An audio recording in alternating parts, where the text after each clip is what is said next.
Well, hello and welcome to Pursuit of Purpose. I am your host, Indiana Tuggle, and as you know, I am an author, a speaker, and a kingdom writing coach, and I help Christian leaders to turn their pain, their healing process, their story, their genius into a book for God's glory. And if you've been following along with Pursuit of Purpose, you know that I share my journey of writing to heal through a lot of different things that have been going on in my past, like low self-esteem, domestic violence, growing up in poverty, etc. I share all of that with you. Well, today we have a special guest in I like to say the studio, but you all know we are not in the studio. But we have Shelita Winfield-Duke in the studio, and she is an identity coach. And she has been through a lot in her lifetime, to include abortions, promiscuity, death of her son, critical health issues, and even a cheating husband. And she has been greatly blessed and has allowed God to turn that into working with women and helping them to find their true identity in God. So please help me to welcome Shelita Duke Winfield. Or is it Winfield-Duke? Which one is it? It's Winfield-Duke. Winfield-Duke. I am so sorry. I mess up folks' names. And the sad part is I'm always upset if people mess up my name. I'm like, it's Indiana. It's just like the state. How you mess that up?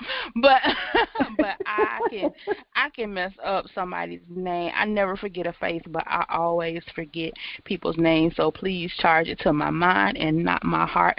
Well, thank you so much for joining with me. I am excited to hear about your story and your healing process, just with all of the things that you have been through. I love how you say that you help to focus on women who have been where you've been, suffering in silence. So kind of share with my audience who you are and what you do, and some of the things that you've been through. Absolutely. First, let me say, Indiana, thank you so very much for allowing me to come to your platform and to speak to your audience. I am super duper excited to be here. I am super excited about the opportunity, and I am always in awe of God and how He provides opportunities for me to share the good, the bad, and the favor that He has extended on my life. And I am really happy to share all that I have been through and all that God has brought me through in my life. So as Indiana said, I am Shelita Winfield-Duke. I am an identity coach, and I support professional level women. I support professional level women of faith who are ready to break free from the stigma of perfection by helping them define who they are outside of the office. And God brought this to me because over the course of time, He has shown me that I was unsure, not knowing who I am and whose I am. And in that, I just grasped at things, people, opportunities that I felt would help make me be not necessarily a better person, but for me to be the person that I thought people wanted me to be. And I have learned that when you don't know who you are, then you are whatever someone expects you to be. So a little bit about me. That is a word within itself. You got to pause on that one, because that is so true. When you don't know who you are whoever people think you are and who they expect you to be. That is a word that we can put on a T-shirt, a hat, a poster, or whatever, because it's so true, and I've been through that, and we get so caught up in what other people think of us, to the point to where we really truly lose ourselves, or we don't really know ourselves, Know who ourselves? No, absolutely not. We can't lose what we never knew we had. What you said? We can't lose what we never knew we had. Right. And so many So you times can't lose that. we end up going down this path of seeking happiness but not truly knowing what happiness really truly is. Because Right. allow others to define it, and we define it by comparing ourselves to others, looking at what Absolutely. somebody else has, looking at somebody else's. It's why so many people get caught up in the lifestyles and the pictures of people that they see, on social media, and it's because you Mhm. haven't really embraced who God called you to be and who He is in you. So And that was you, just my little absolutely. pause. Yeah, continue on. I'm No, sorry. absolutely. The challenge is that, and you're right. I'm going to piggyback off of something you said. One of the challenges is that we are out here, and in this day and age, we are seeking happiness. But the problem is that God did not tell us we would be happy. He told us we would have joy, unspeakable joy, joy that comes from Him and not from this world. And so, if the world didn't give it to me, the world can't take it away. So therefore, Mm. there's no need for me to compare myself to anybody, because of what brings me joy, what makes me joyful, didn't come from the people who were trying to define me. Amen. So that's just my little caveat right there. Because it's funny because, like you said, we are so busy out here comparing ourselves to others, but we are only comparing ourselves to a little bite-sized thumbnail that Facebook, YouTube, IG, and all the others share with us. We don't know who's behind what these things or what these pictures are. We only know what people want us to see, and that is how we live our lives. We live our lives showing the pieces of us that we want people to see. And that's Mm. not the whole of who you are. And if you don't know the whole of who you are, then you are only defining yourself by the little snippets of the pictures that you are showing to others. Absolutely. And then those pictures, those thumbnails, like you say, and even in putting those out there, we still put out what we think others want to see, and what we've Mhm. defined based on what somebody else does or what somebody else has, what we've gathered is the true sense of happiness. And I love how you said God never promised us happiness, He promised us joy. And it's because happiness is temporary. Happiness is based Absolutely. on circumstances, material items, and selfish gain. That's what happiness is based on, and it can go up and down because if you lose it, you're gonna be Mhm. sad. Then what? But Right. joy. I've heard Kirk say it. I heard Kirk say it. I don't know if someone said it before him, but in order to be happy, you got to have happenings. Mm, And so, that is always dependent on external circumstances. And that's what happiness is based on, external circumstances. Joy is based on the internal. Who is mm, living on the inside of you? If God is living on the inside of you, by default, you have joy. And mm. so I don't need those external happenings. I don't need those external circumstances to help me define anything about myself, because internally I already have the one inside of me who created me. So therefore, by default, I already have everything that He's given me because He's placed it on the inside. So I don't need to worry about what's happening on the outside, because everything that I need in order to deliver the greatness that God has placed in me is already in me.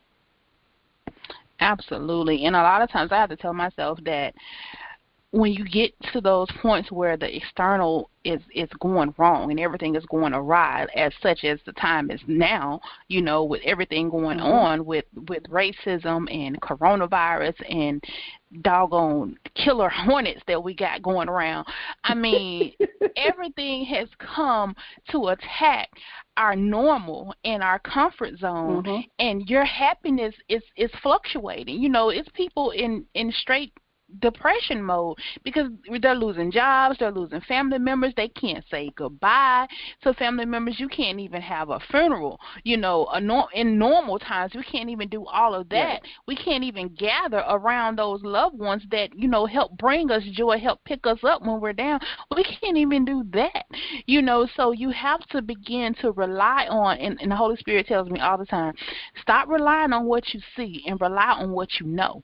And what you know is Mhm. my my word. You have to hold on to that. In circumstances, even when times get tough, you better find you a scripture. My pastor, you better find you a scripture. I don't care if you don't know but one or two. You better find them, and you better hold on to it, and you better keep regurgitating that thing over and over until it gets in your spirit and you start to believe it. Just find you something in the word to hold on to, because every day things are changing, but God is still the same. Still the same. He's Amen. still the same. So help us. I know I cut you off, but let's get into your journey and what you've been through and really how you began to discover your identity. Yeah, so, the long story short of it is I'll do it in date and age ranges. So between the ages of 14 and, say, 22, I had multiple abortions. My parents separated when I was 13, and I always caveat this by saying I am truly a daddy's girl.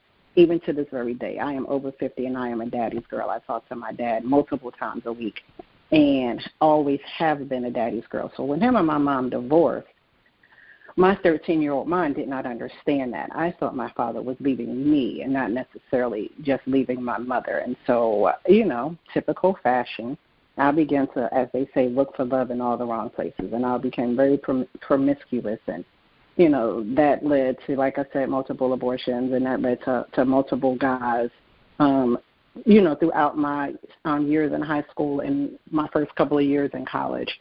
And it really wasn't until I got away. I went away to school, till I got away to college, and my reputation started mattering. That I said, I think I might need to rethink this whole thing. Because, peer pressure is real. It can be negative or it can be positive. And so when I was growing up, I did not have a lot of peers who I traveled in the same circle with. So I would hear the murmurings, but I wasn't really connected to anybody, so it didn't matter. But when I got to college, I went to an HBCU. When I got to college, and I'm around all these other males and females that look like me, that walk like me, that talk like me, their opinion of me, that started to matter. And so I went to a small HBCU, so I didn't want to be the girl on campus who everybody was talking about. So I was like, well, let me fill my role. And so that was when I really began to look at the image, what I was portraying, what I was doing, who was it impacting, how was it impacting me, and just plain out and out maturity, just kind of understanding the dynamics of relationships and, understanding the dynamics of parent-child relationships and all of those things. And so I began to slow down and really begin to craft my adult life. So, you graduate from college, I go on and I, get a job, and, I'm majoring in I didn't major in social work. I ended up in social work. So, I'm starting to care for young adults, and I am talking to them about the actions that they are doing and how it impacts their future. Well, that's full circle mirror all the way, because I'm telling them about what they're doing now and how it impacts later.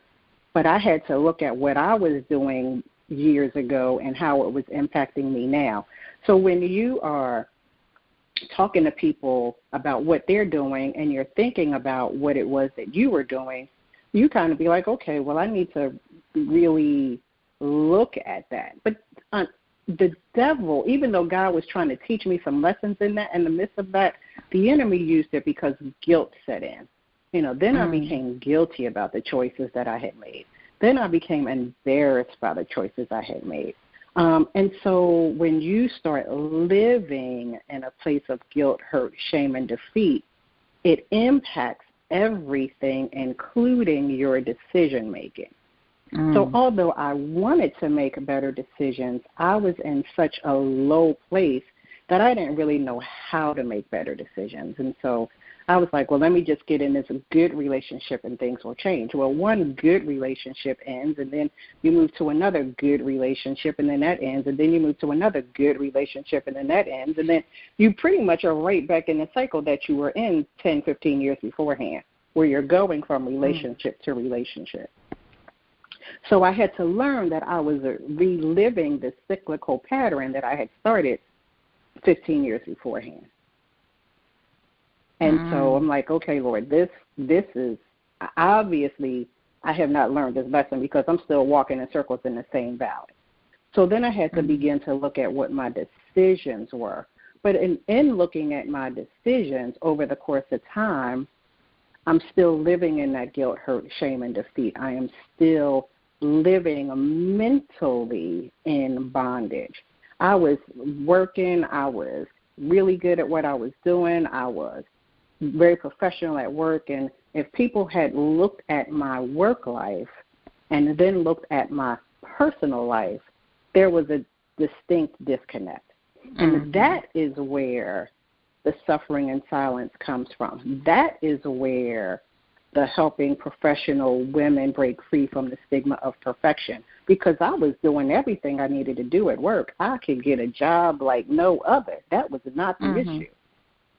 But there was a disconnect between the decisions that I was making at work, the right decisions and the right risk, and the decisions and the risks that I was taking in my personal life.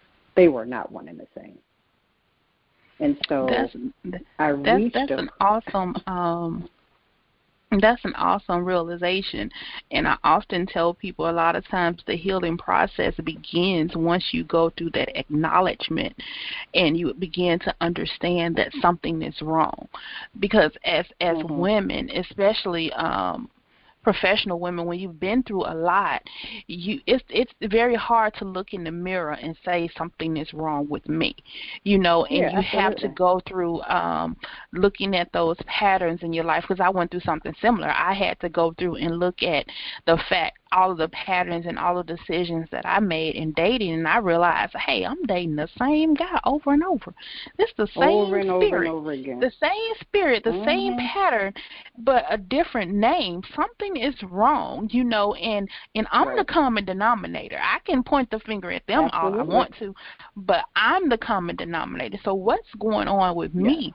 Like you said, that I keep making these same decisions, and like you said, and professionally at work, I was a beast. I know my job. I do my job, get accolades everywhere I go, promotions, and things like that. You get all of that. But personally, it's like your world is just jacked up, and you don't even see it. You don't know it, because the outside world, they see you excelling in those areas, so they don't feel like anything is wrong with you. So who else can point out your faults and acknowledge your hurt other than God? Because nobody else is going to tell you, or you're not going to listen, or even if they try, you're not listening, because like you said, you're winning at work. You're winning in all of the other areas. So in the world's eye, if you winning at work and you winning in life and you got you okay, you successful. But in God's eye, who's looking at your heart and looking at you corroding from the inside out, he like, come on, baby, we got some work to do. and that's exactly what happened. But everything you do in the dark will come to light.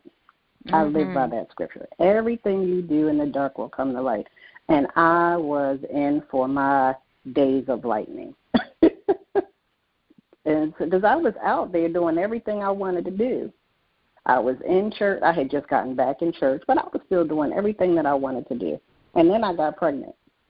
And I got pregnant by somebody that I worked with. We didn't really work together. We worked for the same employer, but we did not work together.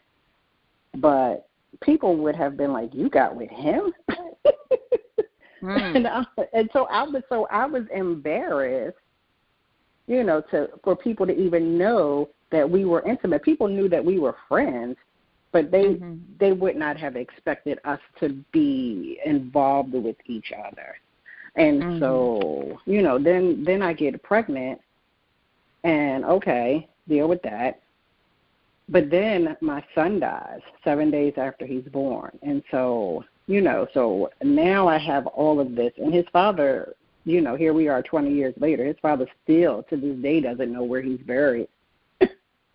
Wow. That's how uninvolved he was. And I found out he was so uninvolved because he was living with somebody who was pregnant at the same time I was. I was in the hospital for 5 weeks with complications to my pregnancy. He didn't come not one single time. Wow. So when God does it, when the Lord says, okay, I'm about sick and tired of you, and put you on your back, trust and believe, it's time to make some changes. But even in all of that, God favored me.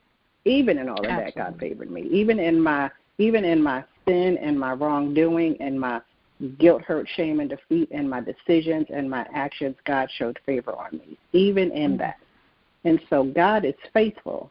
And if you have a heart and a mind to change, the opportunity will come.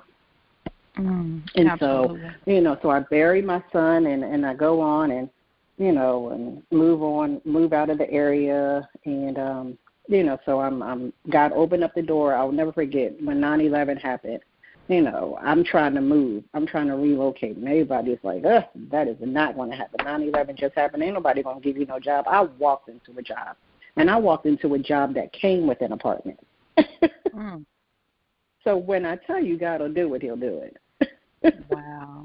So I moved and, I started dating someone that I had known and had dated off and on for multiple years beforehand. And we ended up getting married. And I knew that I should not have married him. I tell this story all the time. I knew good and well I ain't had no business marrying him. But I did anyway because in my mind, I'm in my mid-30s. It's time to get married. That's what people do. That's what other people expected of me. And then so we get married, and that didn't last even 5 years because he cheated on me with 2 women at the same time, both of whom I knew. One had been in my house. So, wow. So when that happens, I don't care who you are, as a woman, that impacts your self-esteem, period. And that's just life. It's going to impact you. And it did. It did tremendously.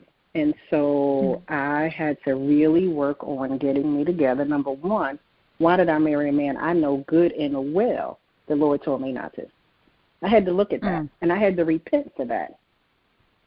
But I had to really look at what is it about me, not only that attracted the same type of man, but that made me feel so less of myself that I didn't recognize that I deserve more than what I knew he could ever give me. He wasn't capable of giving me the goodness that God had for me. So I can't blame him because I can't expect him to give more than what he's able to. So that was my fault for accepting what was beneath me. And that's where the rub is. How well do you know yourself? How much do you think of yourself? How highly do you think of yourself? Do you know your value and your worth? I talk a lot about expectation management. So it's not just managing the expectations that others have of you, but it's also about sharing the expectation that you have of others. If you don't set the groundwork, there is no foundation. So an only way to manage the expectation is for you to know yourself and to know what you will and won't take, to understand where your boundaries are, to be confident enough to share your boundaries, and to be courageous enough to say, hold up, you have exceeded these boundaries. And we don't do that all the time. And it starts with understanding and knowing, accepting and loving who we are. Absolutely. And you said a whole lot in that little bit of time because for women, that is so hard to do, is to number one, and I tell women all the time, you can't control who's attracted to you and who comes your way because the enemy gonna send folk at you. God send people, the enemy send people.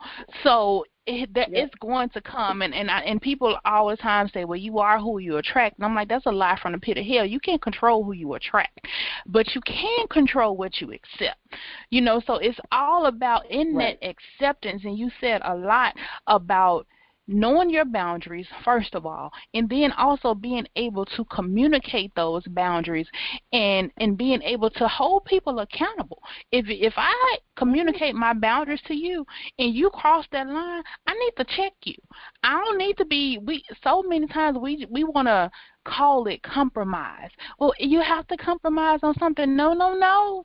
Some things shouldn't be compromised on. And if compromise means that you sacrifice yourself, your own well-being, your own happiness, your own joy, your own identity, who you are, you begin to lose yourself in that compromise, that's not compromise. That's sacrifice, and that's detrimental. You don't sacrifice who you are for love, because love is not that. Love is supposed to be accepting, and all of that. So you can't lose yourself and accept all of him, but at the same time he's not accepting any of you. That's crazy, and that's part of like you said, knowing your worth and knowing your value. When you know your value and your worth, you're not afraid to communicate that, and you're confident in communicating that. That's another thing that you said that I love, is that you have to be confident in communicating your values and your standards and not back down. And don't allow anybody to make you sway. We have it in social media is, Holy Spirit has told me several times, just get off social media, because it can taint, your thought. It can taint your opinion. It can taint all your ideas of what you think of yourself. It can taint all of that, and you begin to question it, especially when you're still single. When you're still single and you're waiting on the one that God has for you, man, social media will tear that to shreds, because if you have any kind of standards, they will tell you putting yourself out of the dating pool. I said that today. I'm like, for some reason, when it comes to black women, there's this delusion that quality black men are scarce. So therefore, if you indicate any type of standards or preference, then you are putting yourself under attack, because all of a sudden you are limiting your dating pool. You don't want to limit people. Everybody is different. You have to compromise. Lies you tell, the Lord says.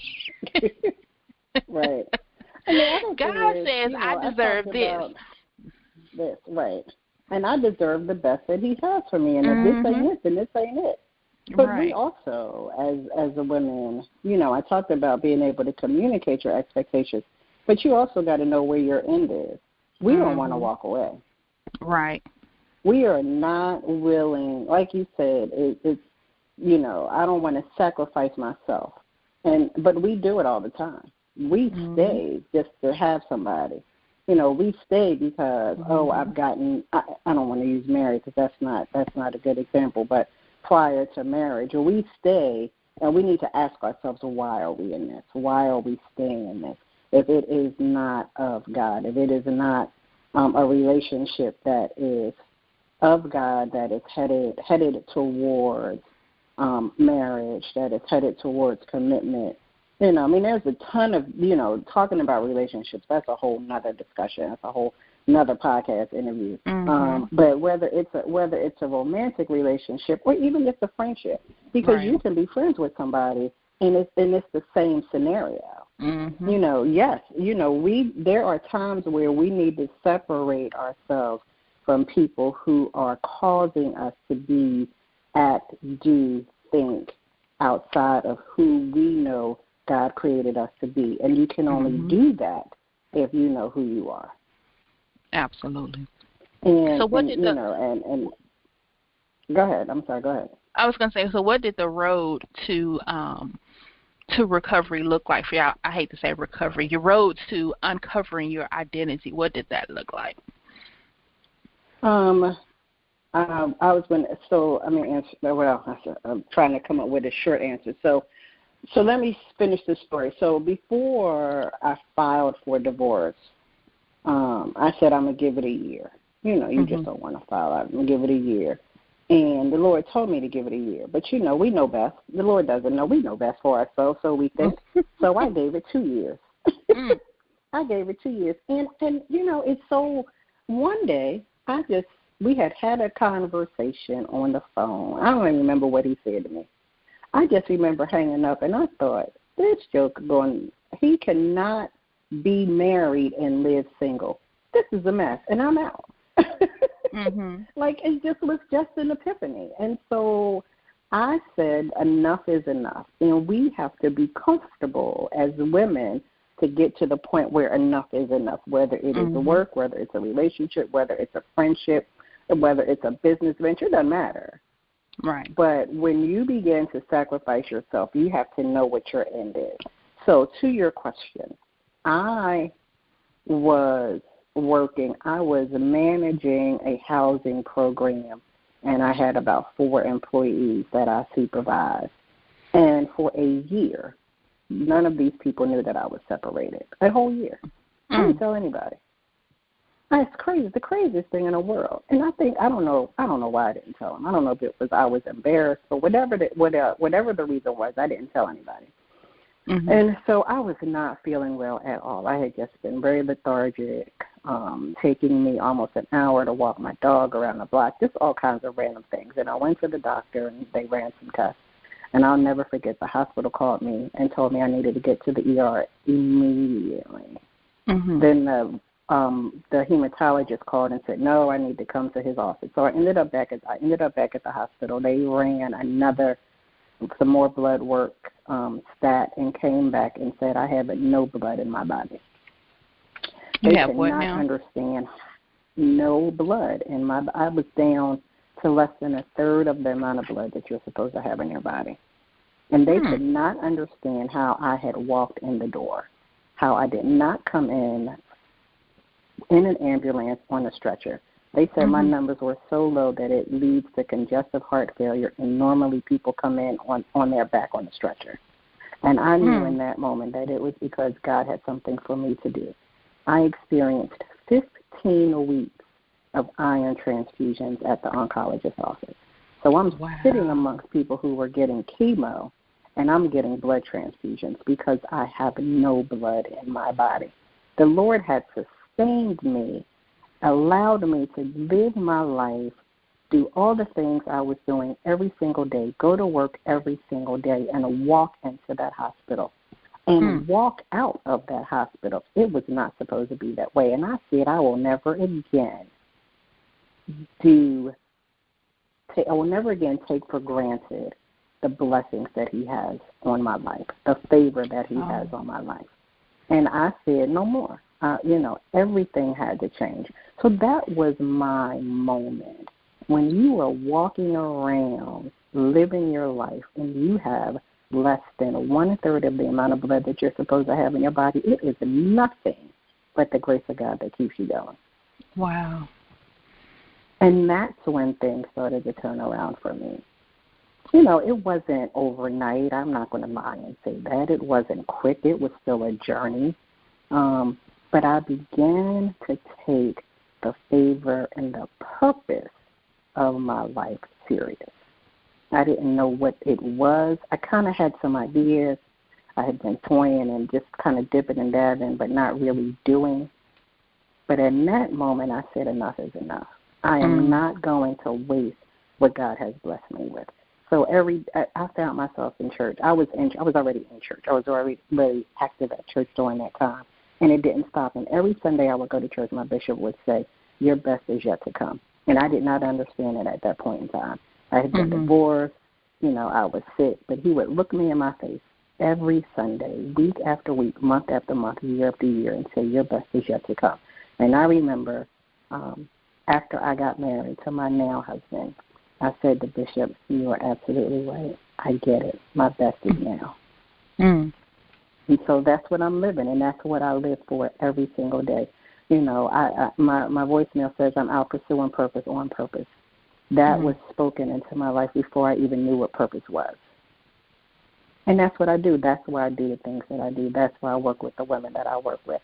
That's why I pour out the way that I pour out, because I know that women sit in their homes day after day, week after week, month after month in silence and in pain and in agony, because they cannot understand how they can be so successful and be so hurt at the same time. So successful and so hurt at the same time. So tell me, what is the process that you go through with your women when you become their identity coach? We first talk about what are you thinking about yourself. I have a 4-strategy action guide that talks about eliminating the automatic negative thoughts, because it all begins with what you think of yourself. So you need to look at, what do you think about yourself? When do you have these thoughts about yourself? What are those thoughts about yourself? And how do you change the narrative that you're thinking?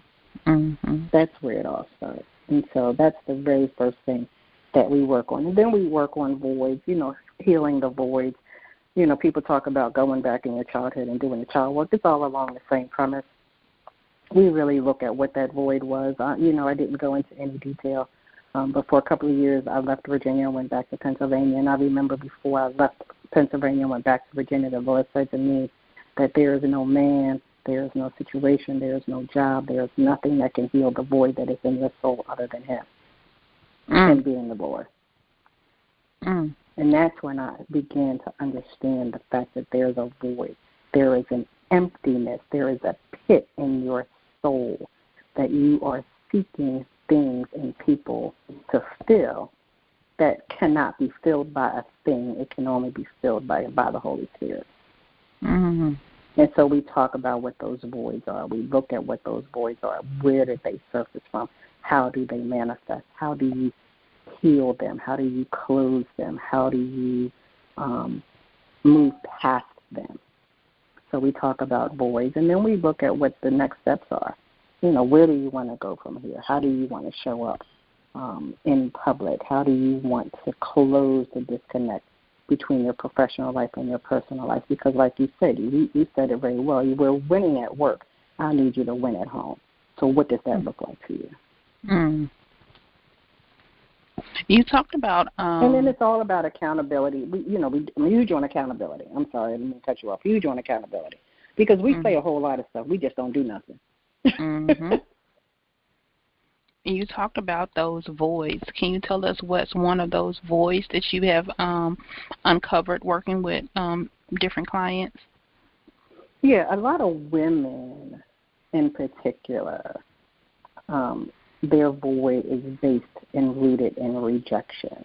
So that's fear, that's perfectionism, that's procrastination, that's stagnation. So that void of a rejection, because it happens in life, we just don't know how to heal it and move past it. We keep going, but that doesn't mean that we've healed it. We've not necessarily put any level of closure. So when we don't get that job, we internalize it. When that relationship ends, we internalize it. When that girlfriend starts to trip out, we internalize it. When somebody says something that you don't like, we internalize it. We don't deal with it. We hold it in. Because as women, we got to keep it pushing. And that's true. We do, because we take care of the world. We just don't do good jobs taking care of ourselves. So what does that look like? So then, you deal with the self-care of things. What does that look like for you? So Fridays, personally, are my self-care day. I don't schedule any meetings. I don't schedule any calls. I don't schedule any coaching. I don't do anything on Friday. I come home from work and I sit down. I don't cook. I don't clean. I don't do nothing. I don't talk to nobody unless I feel like it. I sit down. That's my day. Because I have to change from working at work to working at home, and I need a break. I need a minute. I tell my husband I just need a minute. So that's my minute. That's my minute that I take. So self-care is a lot of different things for different people, but you have to know what it is for you, because there has to be a moment that you take for yourself that says, this is my time, because you need to process those things that have come at you throughout the week. And we don't do that. We just go from one hat to the next hat. Right. So we wear our work hat, and then we come home and we wear our wife, our mom, our head of household hat, whatever that looks like. And then Saturday we wear our domestic hat, because I got to clean up, I got to wash clothes, I got to get to the grocery store, I got to plan this, I got to do that, I committed to do this, I got to go run here. So on Saturday we wear multiple hats again. I'm taking care of the house. I've told my girlfriend I'm going to help her do this. I've told my husband I'm going to help him do that. I told the church I'm going to come over and support this activity. And then on Sunday, we wear the church hat because we got to go to church. Right. And so what did we commit to there? How many hats did we wear at church? And then we back at Monday. Then we back in our work hat. So at what point do you put on a me hat? And if you can't separate, then you realize and you have not provided any time for yourself. That's where I think that's part of the reason. This is just my own personal struggle. I think that's part of the reason why obesity is such a big deal, because we can't find 15 minutes in a day to go exercise. Right. I don't care. YouTube, walk outside, walk up the steps, do whatever. But we can't find 15 minutes in a 24-hour period to say, I'm taking out for me. So then if that's the case, where have you prioritized your very own self? Where have you prioritized your own soul, your own soul care? People call it self-care. Where have you prioritized your soul care? Because you're not taking care of you. And you don't take care of what you don't value. Right. That's good. You don't take care of what you don't value.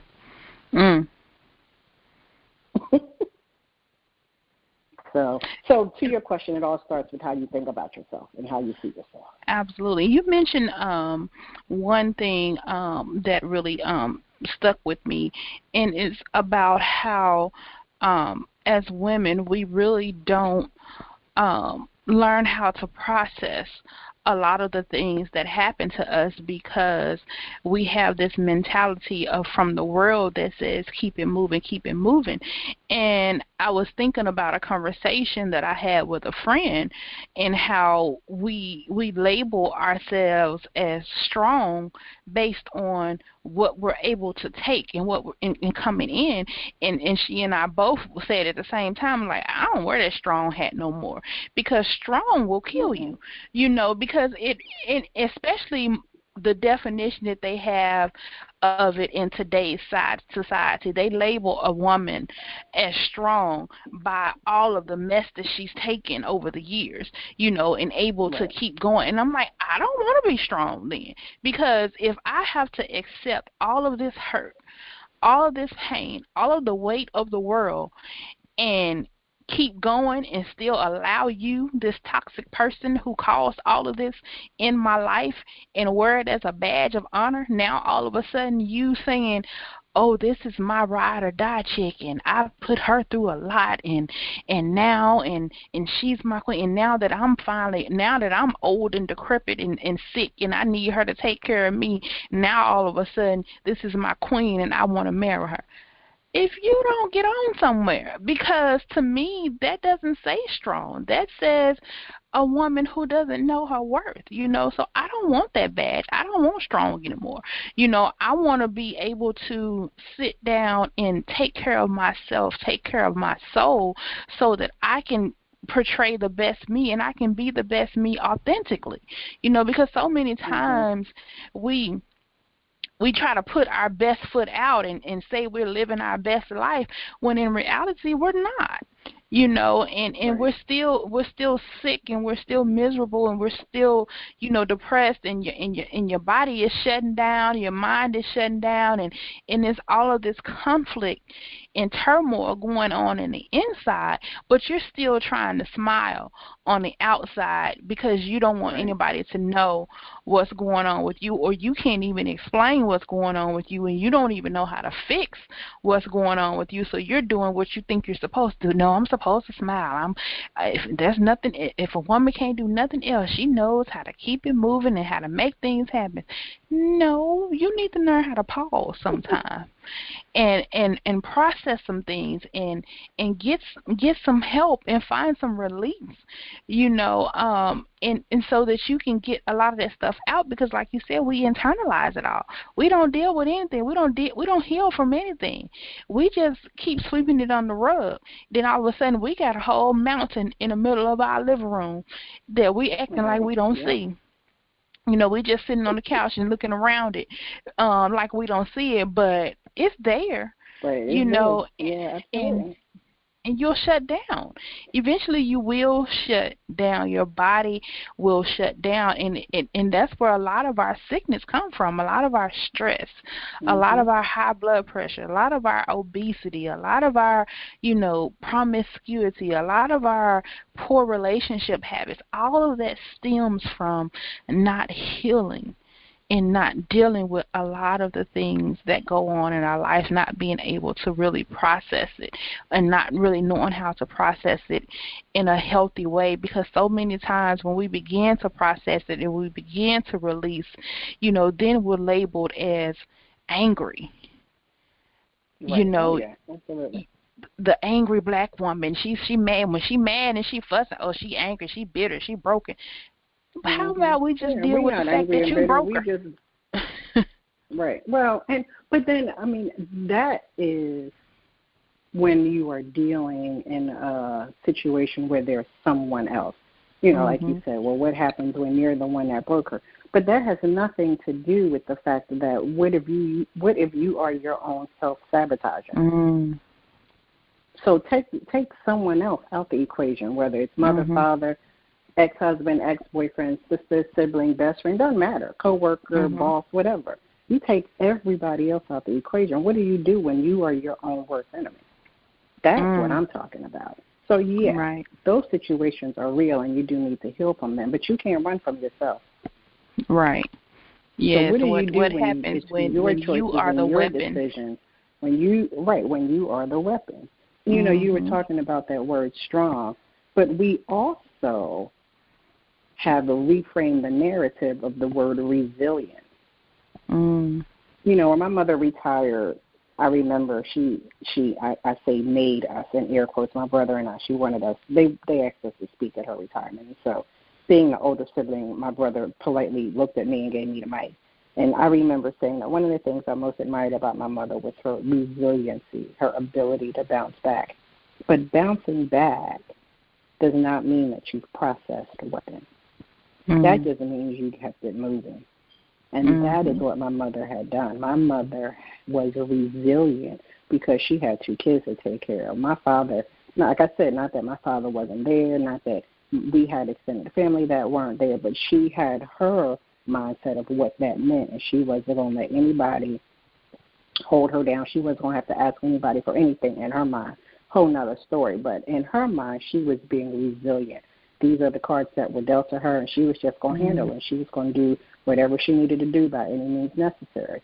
And that's what she did. That's what I grew up knowing to do. So when pain comes, when hurt comes, when disappointment comes, when guilt comes, when shame comes, when all those negative feelings come, I don't process them. Like you said, I sweep them under the rug and I keep it moving. So you call it strong. The world calls it now resilient. And so now it's a big thing to be this resilient woman. Well, the devil is a lie, because if I am resilient, have I dealt with the things that I needed to be resilient of or from or as a result of? That's the question. So resilient, yeah, I got that bounce back spirit. My father says it all the time. Yeah, I got that bounce back spirit. But what happens when something comes and lays you square on your behind? Then what you going to do? When I was in the hospital for 5 weeks, my resilience wasn't getting me out of there at all. I didn't have anything to do but look at the ceiling because I could not stand up because they were scared that baby was going to slide out if I stood up. So the Lord said, okay, I got your resiliency. You laying on your back now and you can't do nothing but look at me. So I'm looking up. So, yeah, I learned how to look to the hills from which cometh my help, because for 5 long weeks I didn't have a choice. Wow. God knows how to put you in a place or God knows how to put you in a position to where you can't do nothing but trust him. Depend on him. Nothing but, you can't get yourself out of it. You can't pray. You can't do nothing. No, nothing. When I had them 15 weeks of iron infusions, I couldn't do nothing but go sit up in that chair and be like, okay, Lord, now what? Because I can't go nowhere. Now what? Now what we doing? Now what you doing? That's the question. Now what you doing?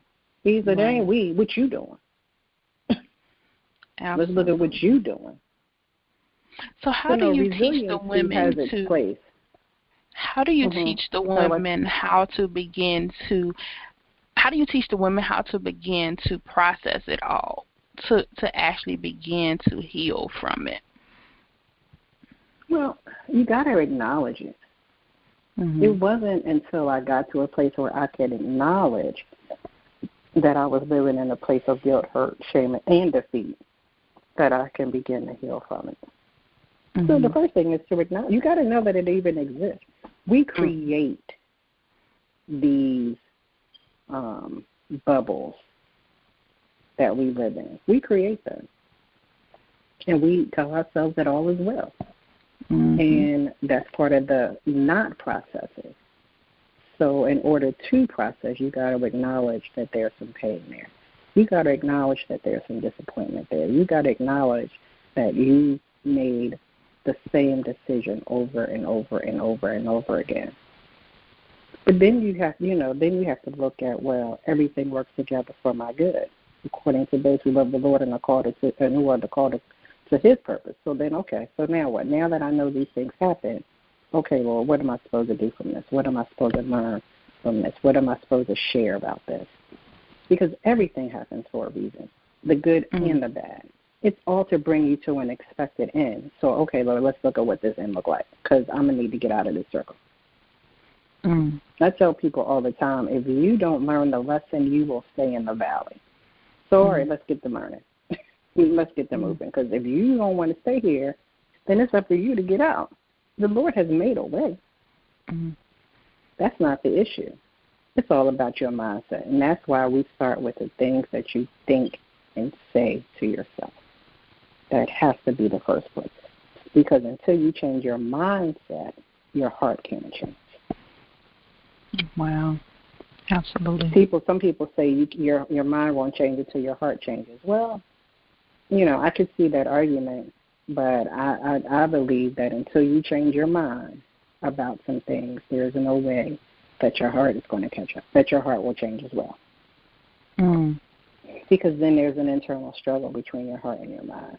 Once your mind accepts something, it's much easier for your heart to go along with it. Absolutely. And before we end tonight, I want you to be able to tell them about your book. Yeah.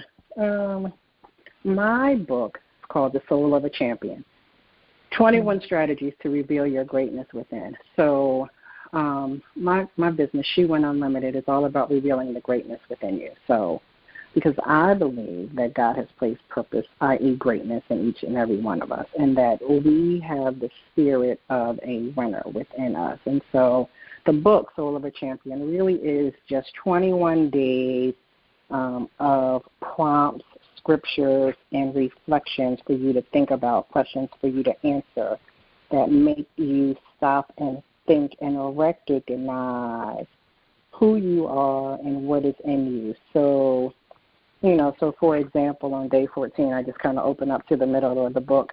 It gives a scripture, 1 Corinthians 15:33, be not deceived, evil communications corrupt good manners. So I'm asking about who do you spend your time with. Who you spend your time with can affect your personality and your well-being. So on that day, you look at the people you share your time with, determine how you feel about the relationship and the value it adds to your life. So the activity is to make a list of 5 people you spend the most time with outside of your family.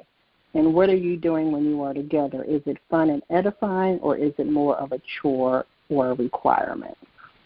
So it pushes you, it encourages you to look at your choices, your decisions, why you do what you do, and helps to give you a better understanding of who you are and who is impacting you. Because, we have eyes, so we see. We have ears, so we hear. And so we are receiving the messages that people are putting out there. And so the messages you receive are determined by the people you are around. It challenges you to do some things, asking you questions about if you say these things bring you joy, are you doing them? If not, then why not? So that's what the book is about. It really is a journal for you to think about the things that you do and then write down your responses to questions on every day for the 21 days. Awesome. Sounds amazing. I have to get that. Well, tell us how can we connect with you? So there are a couple of different ways that you can connect with me. Obviously, you can go to my website, www.shewinunlimited.com, and everything is right there. You can go to www.eliminatetheants, that's ANTS.com, Eliminate the Ants, and download my 4-strategy action guide that talks about eliminating the automatic negative thoughts you have about yourself. Or you can get everything in a one-stop shop by going to Linktree. That's no www. It's just HTTPS. Linktree, and Linktree is linkpr.ee/SheWin, and everything is there. The simplest, easiest way is to go to the website or download the 4-strategy action guide. Again, the website is www.shewinunlimited.com or Eliminate the Ants, that's ANTS.com, to get the action guide. That's the two easiest ways. Awesome. Well, thank you so much, Shelita, for joining us on Pursuit of Purpose today. I have enjoyed my time. And as she just mentioned, if you want to check out her book, check out her services, please visit her website at shewinunlimited.com. And as always, if you have enjoyed this episode of Pursuit of Purpose, please send me your comments and send them to me at pursuitofpurpose2019@gmail.com. Again, that's pursuitofpurpose2019@gmail.com. As always, if you want to connect with me, whether that be my services or my products or even to be on the show, visit my website at www.indianatuggle.com. Again, that's www.indianatuggle.com. Thank you for joining us. Thank you for being a faithful listener. And as I always say, please remember that there is purpose in your pain. Thank you.